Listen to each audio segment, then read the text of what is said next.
कहानी की शुरुआत होती है और हमें 1996 का वक्त दिखाया जाता है। एक आदमी समंदर के किनारे भागता जा रहा था, तभी उसे वहाँ पर एक गेम बोर्ड मिलता है और वो गेम अपने घर ले आता है। वो गेम लाकर उस आदमी ने अपने बेटे को दे दी थी। अब जब उसका बेटा वो गेम देखता है तो उसे देखकर उसे लूडो वाली फीलिंग आती है, इसीलिए उसने उसे साइड पर रख दिया था। रात को उस गेम से आवाजें आने लगी थी। उस आदमी का बेटा जब उस गेम बोर्ड को खोलता है तो उसमें से एक वीडियो कैसेट मिलती है और वो लड़का जैसे उस वीडियो कैसेट को लगाकर गेम खेलने लगता है। हम देखते हैं उसमें से बहुत तेज रोशनी बाहर आती है और वो लड़का हमेशा हमेशा के लिए उस वीडियो गेम में चला गया था। अब कहानी हमें ले चलती है 20 साल आगे, यानी 2017 में। हम एक लड़के स्पेंसर को देखते हैं जो वीडियो गेम खेल रहा था। तभी उसे अपने दोस्त का मैसेज आता है कि उसने उसका होमवर्क किया या नहीं। दरअसल उसका दोस्त स्पेंसर से जबरदस्ती होमवर्क करवाया करता था। स्पेंसर ने जल्दी से वीडियो गेम को छोड़ दिया था और अपने दोस्त का होमवर्क पूरा करता है। वो अपने दोस्त से काफी डरा करता था, इसलिए जल्दी से उसके होमवर्क को पूरा कर दिया था और जाने वाला था। स्पेंसर के दोस्त ने उसे फ्रीक हाउस बुलाया था। फिर हम एक लड़की को देखते हैं जिसको सोशल मीडिया का बहुत शौक था। वो हर वक्त अपनी तस्वीरों को सोशल मीडिया पर दिया करती थी। इस लड़की का नाम बैकिनी होता है। उधर स्पेंसर अपने दोस्त का होमवर्क लेकर फ्रीक हाउस पहुंच गया था। फ्रीक हाउस दरअसल उसी लड़के का घर था जो कहानी के शुरू में गेम की वजह से गायब हो गया था और उसका घर अब काफी डरावना भी लगता था, इसलिए सब उसे फ्रीक हाउस के नाम से जानते थे। अब हमें कहानी में एक और कैरेक्टर दिखाया जाता है जिसका नाम मार्था था। उसकी लड़ाई अपने जिम टीचर से हो गई थी, तो इसीलिए उसके टीचर ने उसे सजा दी थी। उधर स्पेंसर और उसके दोस्त का भी टीचर्स को पता चल जाता है कि स्पेंसर ने अपने दोस्त का होमवर्क करके दिया है, उन्हें भी सजा दी जाती है। बेथनी क्लास में बैठी वीडियो कॉल पर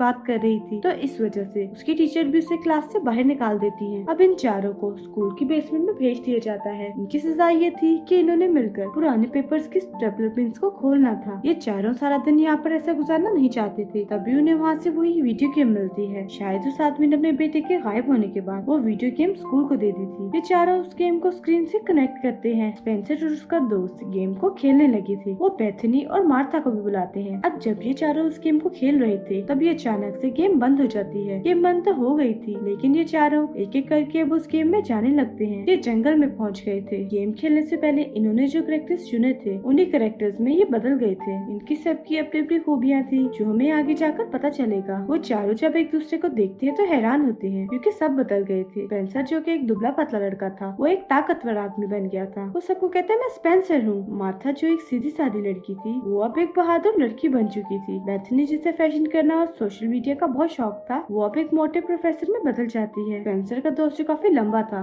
वो अब छोटे कद का एक बायोलॉजिस्ट बन चुका था। वो सभी एक दूसरे को देखकर बहुत हैरान थे। बेथनी जब खुद को देखने पानी के पास जाती है तो एक बहुत बड़ा जानवर इनके पास आकर इन्हें खाने वाला था। वो बेथनी को खा जाता है, लेकिन थोड़ी देर बाद वो वापस से आसमान से नीचे आकर गिरती है। अब ये चारों अपने हाथ पर 3 काली लाइंस देखते हैं तो इन्हें पता चलता है कि ये गेम में शामिल हो गए हैं। उनके पास 3 लाइफ लाइन्स है, यानी 3 चांद के वो अपनी जिंदगी को बचा सकते हैं। तभी वो जानवर फिर से इन पर हमला करते हैं। जैसे कि बेथनी को उस जानवर ने खाया, वो फिर से जिंदा हो गई, तो उसके पास अब 2 लाइफ लाइन्स बची थी। ये चारों उस जानवर से बचने के लिए बहुत भागते हैं। तभी वहाँ पर एक आदमी गाड़ी लेकर आ जाता है। वो इनको बिठाकर अपने साथ ले गया था। वो अब इनको जुमांजी गेम के बारे में बताता है जो इस मूवी का नाम भी है। वो इन चारों को वेलकम करता है इस जुमांजी गेम में और इनको अब गेम के बारे में बताता है। कहता है इस गेम में भी हर गेम की तरह एक विलन है जिसने यहाँ जंगल में जैगुआर चीते की बनी हुई मूर्ति से हीरे को निकाला था। इसके बाद सारा जंगल श्रापित हो गया और जंगल के सभी जानवर भी उसके बात मानने लगे। उसने हीरे से सारी ताकतों को पाल लिया था। अब वो आदमी हीरा स्पेंसर को देता है और कहता है इस हीरे को मैंने इस विलन से चुरा लिया, तुम्हें ये हीरा वापस इसी जगह पर जाकर रखना होगा और गेम को खत्म करने से पहले जुमांजी कहना, तभी तुम इस गेम को खत्म कर पाओगे। और अब एक नक्शा देकर वो वहाँ से चला जाता है जिसमें लिखा हुआ था आगे का रास्ता। जब ये नक्शे को देखते हैं तो वो खाली था। बेथनी कहती है क्या तुम लोग पागल हो,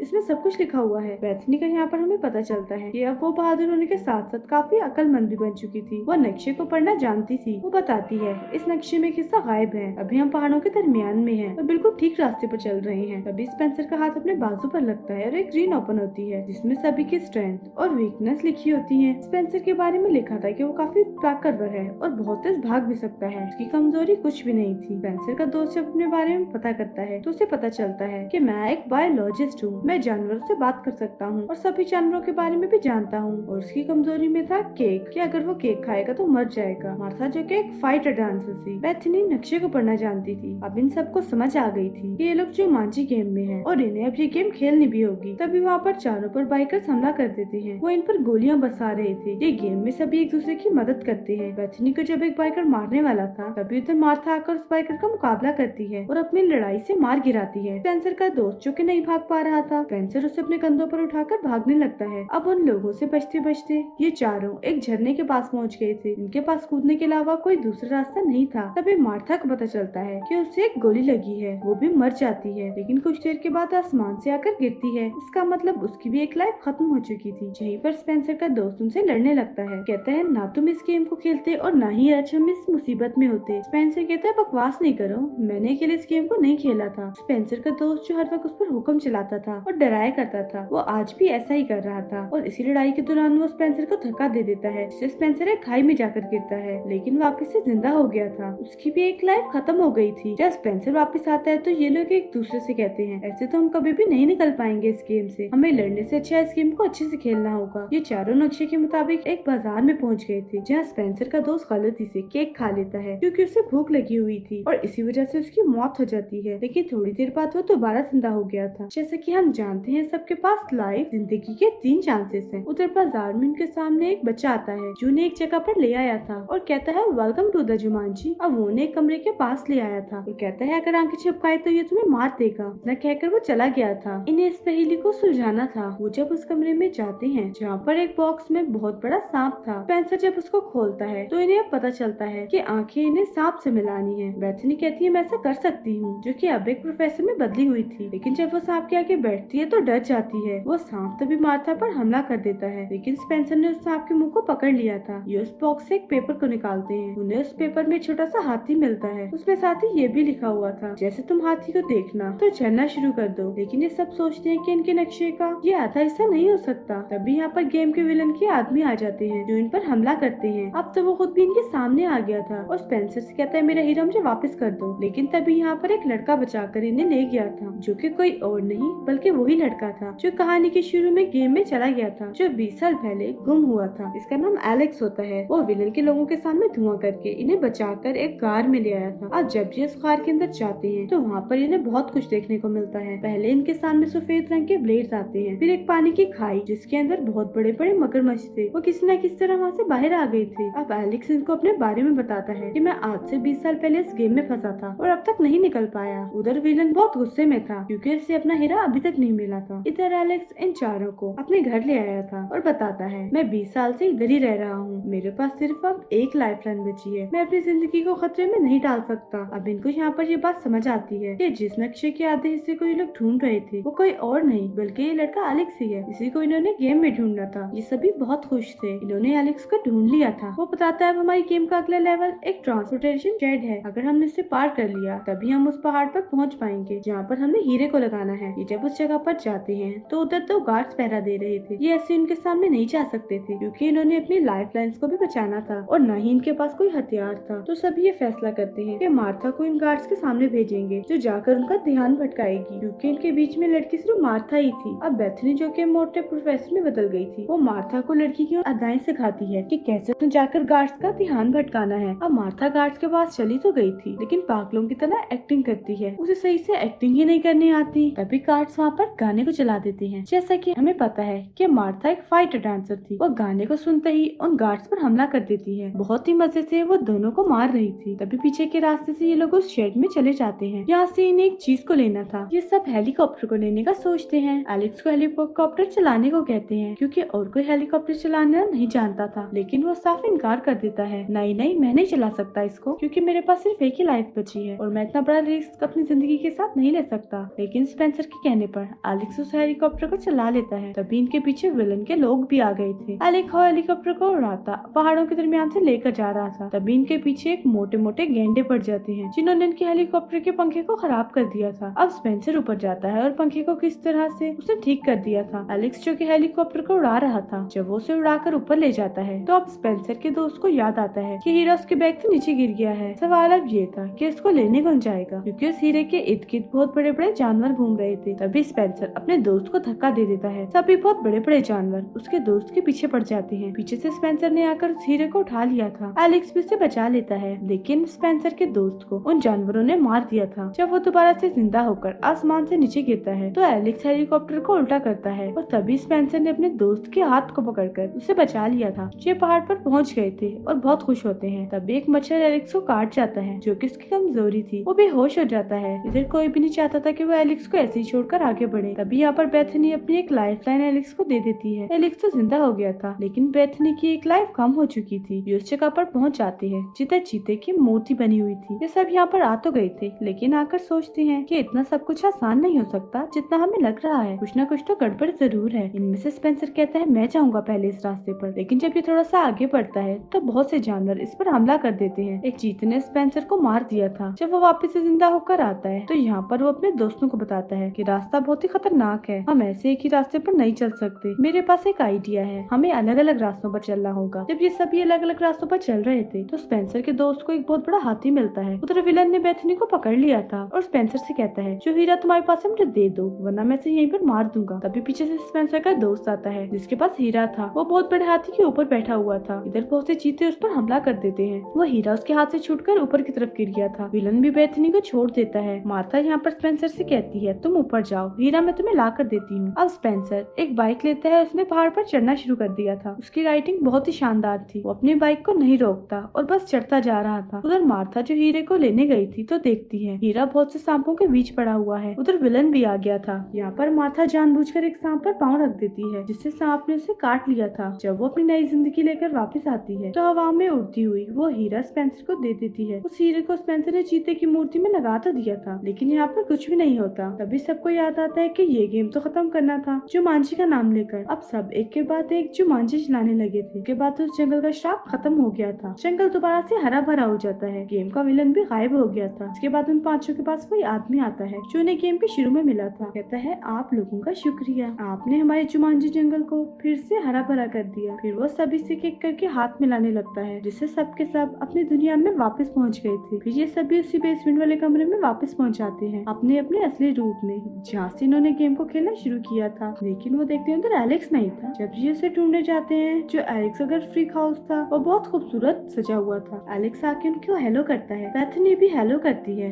एलेक्स उनको बताता है कि गेम ने मुझे उसी टाइमलाइन में भेजा है जब मैं गायब हुआ था, यानी मैं अपने ही टाइम में वापस आ चुका हूँ। मेरी शादी हो गई है, मैंने अपनी बेटी का नाम बेथनी रखा है। गेम में बेथनी नाम की लड़की ने मेरी जान को बचाया था। ये चारों जो कभी एक दूसरे के दोस्त नहीं थे, अब वो अच्छे दोस्त बन जाते हैं। कहानी के आखिर में हम देखते हैं उस गेम को स्पेंसर के दोस्त ने तोड़ दिया था, यानी कि उसने जुमांजी को खत्म कर दिया। और इसी के साथ इस मूवी की कहानी यहीं पर खत्म हो जाती है। Thank you for watching. Movie अच्छी लगी हो तो लाइक, शेयर और चैनल को सब्सक्राइब जरूर कीजिएगा।